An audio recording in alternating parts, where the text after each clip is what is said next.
the Community Hour. This is Unity 101.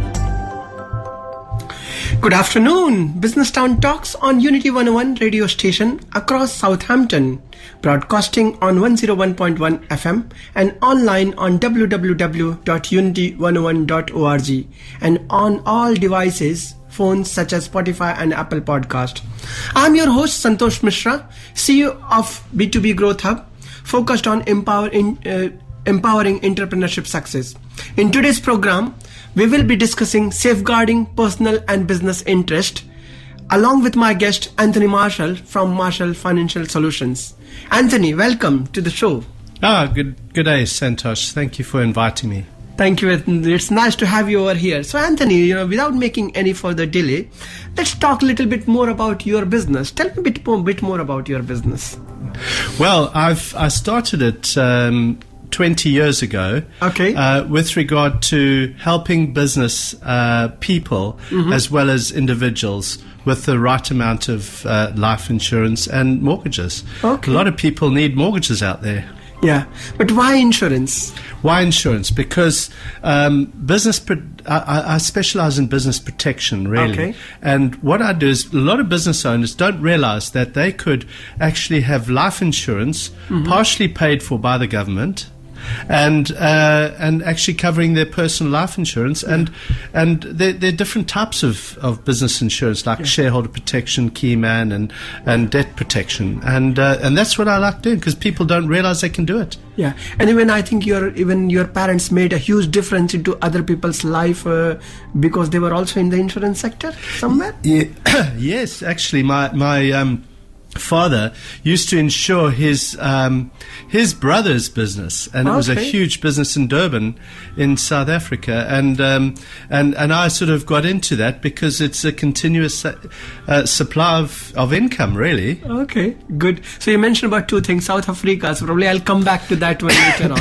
Yes. But also we are talking about your father now. Tell Yes. me a bit more about your family. Who is into your family? Okay, well, originally my grandfather was born in Romsey, and went out, and he was drafted in to fight the Boer War in South Africa, and he was born in 1879, so he was just the right age to actually go out, and he loved it there so much. He got married. He brought his wife from England here as well, and they created a life in South Africa. Okay. Yeah. So you're mentioning a lot about South Africa. How much time you spend in South Africa? Well, I left there only 20. Yeah, I was sort of looking at. We started having children, and we decided to bring up our children in England, because it's just there's so much history here, and I thought, well, and I'm coming back to my roots. Yeah. So I thought, let's do it. And it's your grandfather who used to live over here. Yes, in Romsey. That's right. Yeah. Okay. Yeah. Okay. So when did you come from South Africa to Andover? Well, we had a little boy of 2, and then one little boy on the way, and we decided to bring them up here. We thought, let's leave and start a life here. So that was about 20 years ago. My sons are now 20 and 23. Okay. So before this, did you ever visited UK from South Africa, or that was the first time you came? No, I did. I had visited before. Okay. And when I was 25, I did a sort of a tour around South Africa and Scotland and England, and I thought, well, I must come back here one day. Do you like visiting a lot of places, new places? Oh yes, I love visiting. Yeah, it's especially I need to go off and do more in Europe and. Okay. So, how did you cope up with COVID in that case? Because lots of restrictions at that time. Well, I think the good thing of it, I'm a Pisces, so I'm a dreamer. Okay. And I was dreaming about holidays. That was it. So I was that. Now I've planned. I've got my box. I've got a whole lot of holidays planned, and now I've got to start ticking the boxes. Which one is the next one? The next one is Greece. Okay. Yeah. Why Greece? Well, I mean, I suppose we've gone through some terrible weather lately, and I think, okay, Greece is nice, hot, and I want to get a tan again because I haven't had a tan for ages. Tell me a bit more about your last holiday which you did. Ooh, well, that was just this last weekend, actually. We went on a 60s festival down in Minehead. It was amazing. It was just, and I got dressed up like Paul McCartney, and in the Sgt. Pepper's Lonely Heart Club band. Wow. I was in the blue uniform with the hair and everything and the moustache. You wouldn't have recognized me. Well, I saw some of the photos. Yes, you are right. Absolutely. First time I could not, but then when I looked closely, it is Anthony. This is it. Good. Okay, so Anthony, how did you land into business? Why you how did you start your entrepreneur journey? Yeah, that's an interesting question. Well, when I was 13, I started doing leather belts, key cases, and wallets and everything. And I had a little monkey bike, and I used to go around selling door to door, selling key cases and orders. I used to carve leather and things like that. It was great fun, and so I thought, in my passion, I that's what I was doing. And then I got a big order from one of the big ladies' place, and I had to do 25 or 30 belts. And that sort of got me into entrepreneurial. I thought, oh, gee, this is good. I can get into business. That's at the age of 13. That's right. Wow. Yeah. Now, in today's world, it will be child labor, isn't it? Not allowed. That's it. Yeah, but I loved it. It was great fun. That's good. Yeah. Well, I think, I was speaking to, HMRC one time, and I said, if I have to add some shareholder into the company, what is the age criteria? They said there is no age criteria for shareholders. So, even if you're a business owner at the age of 13, it shouldn't matter, Only you cannot employ someone unless they are 14. Yeah. But maybe that's learning for our audiences. Yes, definitely. So did you try any other business idea before insurance or this leather, belts or leather? Yes, actually. I bought a franchise called Mr. Info in South Africa, and it was a touchscreen information kiosk before the internet. Okay. And we used to have these touchscreen kiosks in all the NGen one-stops around the country. Yeah. And I created, so when I started there, I got one, and I built it up to over 50 kiosks around the country. And they brought me in as sales and marketing director for the business. Okay. Yeah. Good. So. Yeah. Well, that describes you have got your hands into multiple, things or experience-wise. Yes. So define, or can you tell me a little bit more about your personality? How do you feel you are as a person? Well, first of all, I enjoy life. Okay. You've got to have fun in life. You've got to enjoy what you're doing. Yeah. And you've got to actually be able to get up in the morning and say, yes, I'm going to help somebody today, or I'm going to do something. And you have a task in mind. Okay. So if you have to describe yourself in 3 words as a person, what those 3 words will be?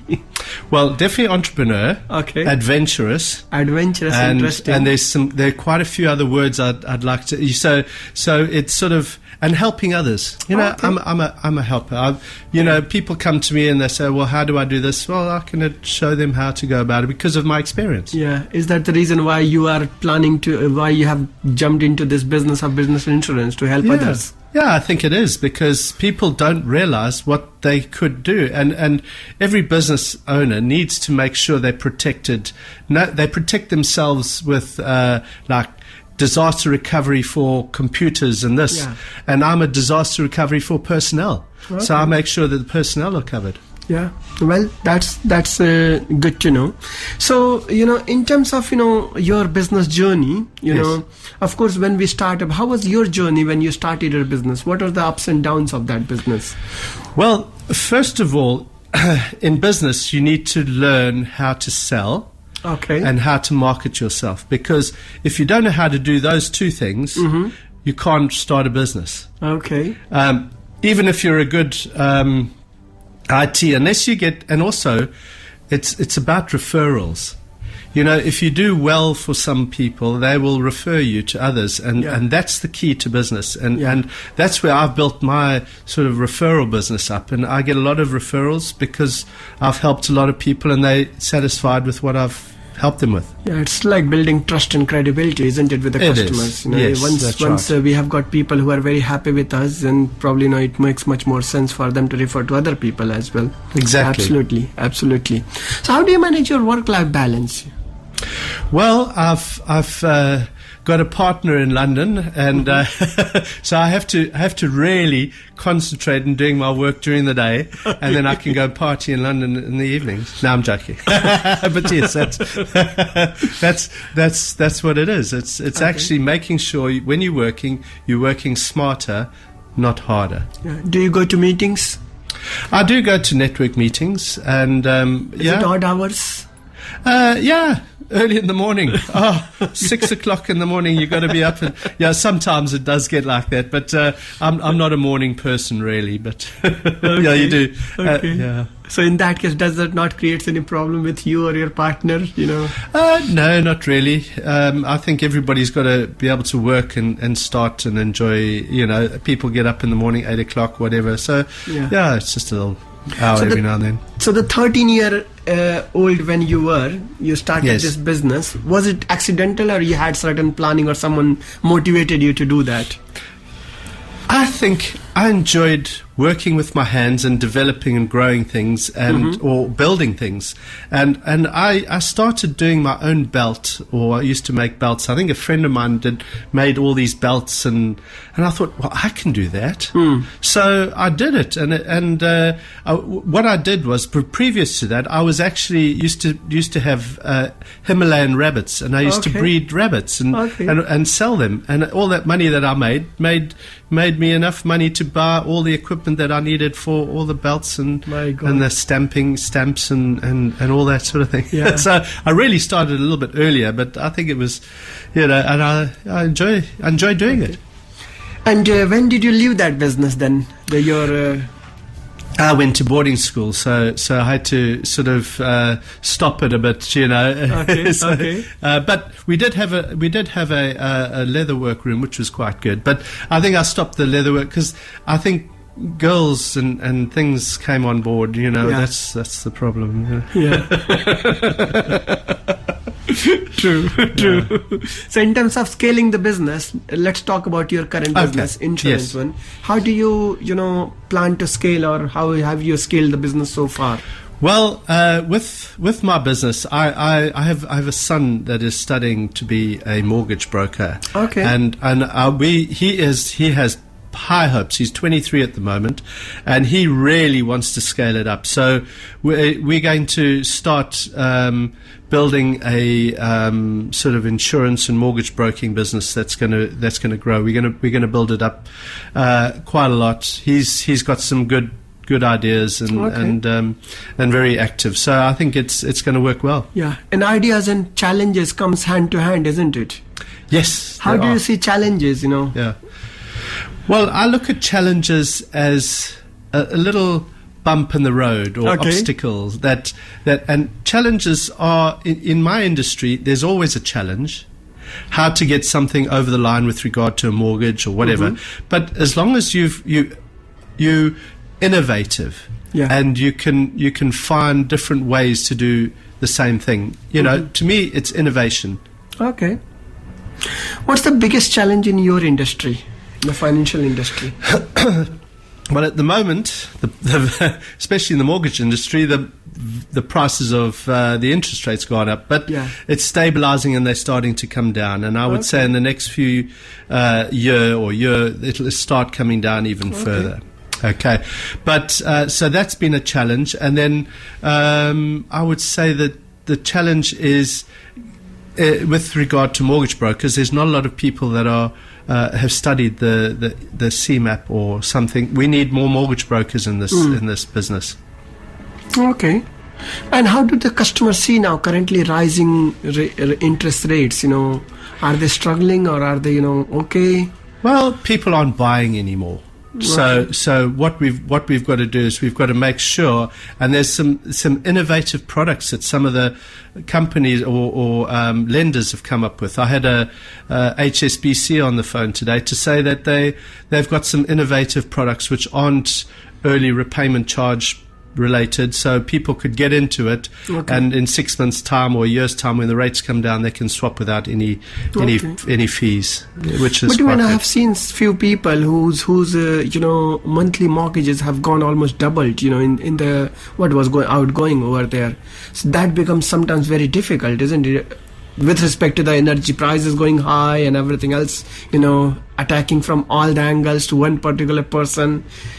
What do you think about this scenario, where the situation where we are in? Well, I think it's going to be short-lived, but we have to bite the bullet at the moment and overcome.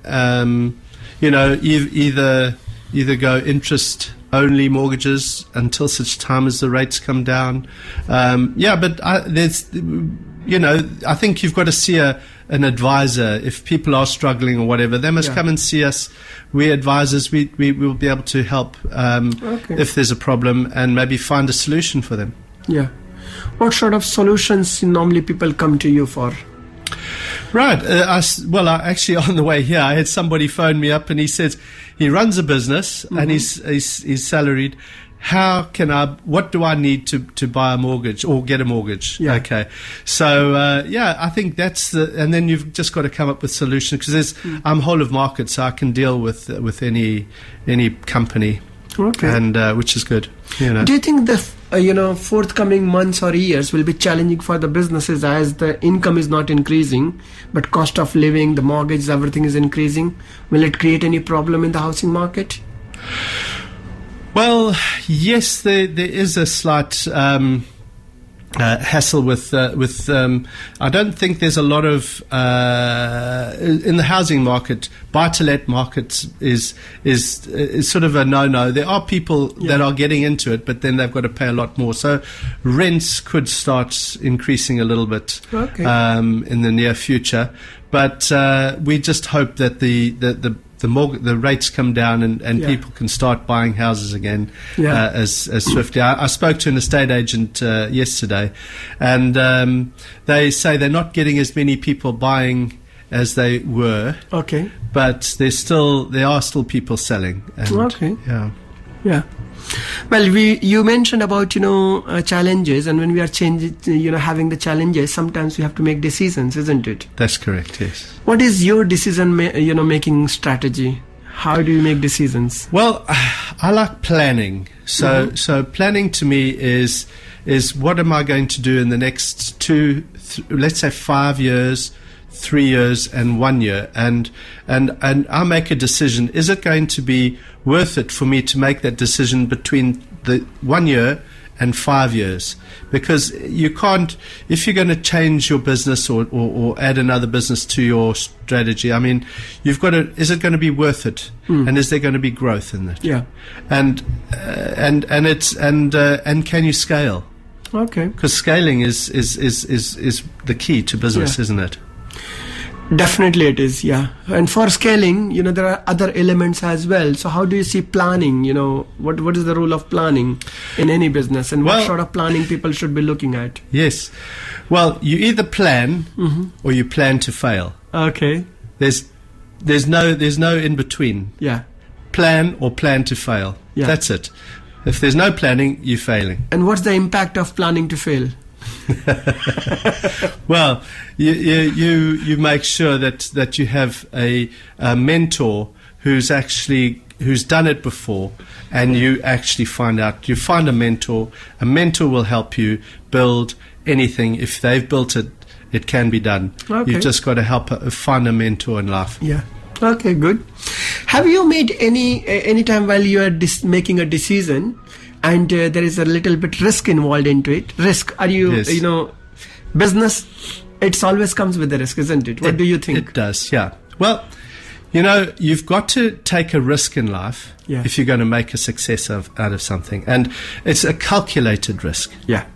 So we are risk. Any business is a risk. Yeah. And you've got to make sure that you've got the right, actually, if you don't have any marketing or sales you've got to have somebody else to do that before you start a business. Okay. Or you've got to learn it yourself. So you always need to have it. Either someone else does it or you do it. Exactly. Okay. When making any decisions, have you ever been in a situation where you are unsure and you have to make a decision? Yes. Well, I actually sleep on it. Okay. You've got to make, if you think that you're going to make that decision, sleep on it, and then think about it the next day, and either do it or don't. Okay. You either got to, that's in life. You've got to make a decision, but make a decision. Yeah, because that's yes the price no. to pay if you don't make decision, isn't it? Exactly. Yeah. You either do it or you try something else. And to me, it's in business you have to make decisions, and quickly. And if you've made the wrong decision, you can turn around and say, well, and make another decision to change. Yeah. You got to change, adapt, or let's say adapt. Yeah, I think that's better word. So do people make mistakes? They do. What happens once we made the mistake? What should we do? Should we stop ourselves over there, or what will the natural tendency? Okay, I would say if you make mistake, you've got to own up to it. Okay, and then you've got to say, it's if you have made and it's not the ideal, you either adapt, change, or see if you can find somebody else who could take on that challenge. Okay. If there's a mistake, if it's not for you, but somebody else could benefit from it, you find somebody else to do that. Okay. In your view, if suppose you have to restart your business, yes, how will you restart your business? What is the one thing which you are going to change into your business when you are restarting? This for our audiences to understand if they have to start their business. What is the one key element which they should be taking note of? Okay. Well, you've got to use a niche that you enjoy doing it. Mm-hmm. So you've got to create a niche and then super niche. Okay. Because those and as long as a person has a problem in life, and there are problems out there, if you can solve that niche's problem, you've got a business. Okay. With respect to your insurance business, can you elaborate a bit more on this point? Okay. Well, business owners have I look after business owners with regard to and make sure that they are covered in relation to life insurance, with regard to key man shareholder protection, and a relevant life plan. And most people don't know what a relevant life plan is, but it is actually a plan that the taxman pays 20% of it, or 19% of them, but will be 25% coming up of your policy. So and it's put into trust. Okay. And it's for business owners that want to pay their personal life insurance through their company. Well, I'm sure probably I have to just get back to you and say, look at my businesses and see where we can put into this, this trust. Yeah, no, Santosh, I'll help you, no problem. Definitely. Thank you very much for that. You mentioned quite a few times about sales and marketing. Yes. How do you market your business? Okay. Well, with regard to marketing, I look at there's LinkedIn, which is key. There's always Facebook and Instagram, but LinkedIn is because I deal with businesses, so LinkedIn is good, and it's also helping. There's a little book called The Rough Guide to Business Protection, which I'm now any business person who wants that know more about business protection. I've got a book, or I can email them, or whatever. So to me, it's actually helping, and I've got an idea of writing a book. As well on that. And I guess you're writing a book as well at this point of time? You are in the process of that? In the process, yes. Yeah? Yes. Rough Guide to Business Protection, you said, is it? That's right, yeah. Okay, that's good. I'll probably have a look at that one, if you can pass me a copy of that. I will do that, no problem. In terms of, marketing, you mentioned about LinkedIn. Yes. Now LinkedIn is pretty much digital online tool. What do you think about the traditional media? Traditional media it's the role it's of traditional media and which marketing. which is newspapers and Newspaper, exhibitions, award and nights, things like that. print There's a materials. place for every business. There's a place for that. Yeah. It's just, do you have the finances? Because when you go and go to these expos, Yeah. they do cost a lot of money, and there's a lot of preparation and everything needed. Yeah. With LinkedIn, you're actually targeting people. So, and you've got to, it's easier to target somebody you want to deal with than to just go, I want to, I'm exhibiting, and you've got to have, hopefully somebody comes to your stand and says, I want your product, Yeah. Is it how it is going to work? Because if we just hope, probably it might not work in our favor, isn't it? So is it all aligned with some strategies and some principles, or is it just people just go there to do it? We're in the exhibitions. Exhibitions. Well, you've got to have a strategy. You've got to have a niche, naturally. Yeah. And the people that are going to those exhibitions need to be your target market. Yeah. And if they are, and you're helpful to them, and you educate people instead of trying to sell them, you just want to be educate, and then they'll look at it in a different light. It's education at the end of the day. I think having a proper goal, what we wanted to achieve out of that is more important. But coming back to technology, you mentioned, LinkedIn is a great technology, isn't it, nowadays? It is. It is. What do you think the role of technology is, not only just in the marketing, but other parts of any business, Well, in my business, we have technology with regard to picking, because I'm whole of market. Yeah. I put in the information, and I get a list of different companies for different premiums for different people. Yeah. And it's if you didn't have that technology, I remember when I first got into insurance, we had a book that thick, and we had to page through it. So, that's how much it is. Nowadays, that book has been condensed into a computer, which is fantastic. So technology Kindle is just is just flying now, and you've got to adapt with technology or die. Yeah, true. I think, as you mentioned, book-wise, now I'm referring Audible or Kindle, and they become, again, technology-driven. Lots of apps are there, which is, providing lots of books and insight. As an entrepreneur, I'm sure, during your journey, you have learned a lot of things as a lessons, of these learnings. Because why I said journey is because, as we were discussing earlier, this is not a one full stop or one thing where we are going to just reach our goal and that's the end. No. It's always going to be something else coming in our pathways, isn't it? So everybody learns some lessons. What's your biggest lesson from this journey? You know what? An entrepreneur develops a business, and they've got to stick to it and stick to it and stick to it until such time as they perfected it. Yeah. And then they get other people to run that business. So an entrepreneur is actually focused on his business until it succeeds. And then once he's put other people in place to do that, then you can start another business. So it's actually just focusing on a specific type of business and building it to a point, putting other people in it, and then starting another business. Great. Well, Anthony, thank you very much. We are reaching to the end of our show now. Before we go, one last tip or one tip which you can give to our young entrepreneurs or people who are thinking to start their own business, what that would be? Marketing and sales. Learn, if you want to start a business, get into marketing first, learn how to sell, then start your business. Well, that's great. That's well, thank you for listening, everyone, to the Business Town Talks on Unity101 radio station. Today we talked about, business insurance. Also we talked about the rough guide. And, if you have not looked at this, just go and look at the rough guide of business protections, which you can see.